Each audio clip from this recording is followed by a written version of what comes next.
ஒரு நொடியை கூட வீணாக்காதீங்க.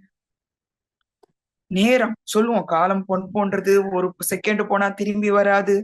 எல்லாம் தியரி தான். இப்ப நம்ம எவ்வளவோ சத்சங்கம் கேட்கிறோம். எல்லாம் தியரியாவே இருக்கு. எப்ப நம்ம வாழ்க்கையில நம்ம அத செஞ்சு பார்க்கணும்னு முடிவு எடுக்கிறோமோ, ஒரு விஷயத்தையாவது, 1000 விஷயம் கேட்கலாம். ஒரு விஷயத்த நம்ம வாழ்க்கையில எக்ஸ்பெரிமெண்ட் பண்ணி பார்க்கலாம் இல்லையா? அப்படி பண்ணும்போது மட்டும்தான் நமக்குள்ள மாற்றத்தை ஏற்படுத்த முடியும். அடுத்தவங்களுக்கு அது உதவியாவும் இருக்கும். காலம் பொன் போன்றது நமக்கு தெரியும். இப்போ ஆன்மா அழிவில்லாதது. அதற்கு காலம் இல்ல.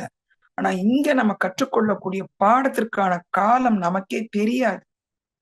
அப்ப அந்த காலத்த நம்ம எவ்வளவு அழகா யூஸ் பண்ண வேண்டியிருக்கு. இவ்வளோ டைம் இருக்குன்னு தெரிஞ்சுட்டா கூட பரவாயில்ல. நம்ம பண்ற எல்லா முன்னேற்பாடும் நமக்கு தெரிஞ்ச டைம வச்சு. ஆனா அடுத்த நொடி என்ன ஆகும்னு தெரியாதப்போ, நம்ம அந்த ஒவ்வொரு நொடியும் வீணாக்காம இருங்க. காலத்த நல்லா உபயோகிங்க.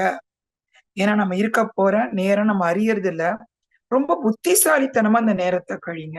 இந்த தியானத்துக்கு வர சொன்னா கூட நெறைய பேர் சொல்லுவாங்க. இருக்கட்டுமே. இப்ப நான் சைவ உணவா மாறும்போது எங்க அம்மாலாம் ஒரு 10 வருஷமா விட்டுருந்தாங்க. எங்க மாமியார்லாம் 25 வருஷமா விட்டுருந்தாங்க.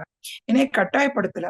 ஆனா அவங்க சொன்னாங்க, "உனக்கா தோன்றப்ப நீ அத செய்யணும். இல்லன்னா அடுத்தவங்களுக்காக" அப்படின்னும்போது, அது திருப்பி நம்ம மறுபடியும் அந்த இதுக்கு போயிருவோம். ஏன்னா எப்ப நம்ம முழுமையா ஏற்றுக்கொண்டு எந்த தேர்ந்தெடுத்தலும் இல்லாம இருக்கோமோ, அப்பதான் அந்த சுபாவத்துல நம்ம இருப்போம்.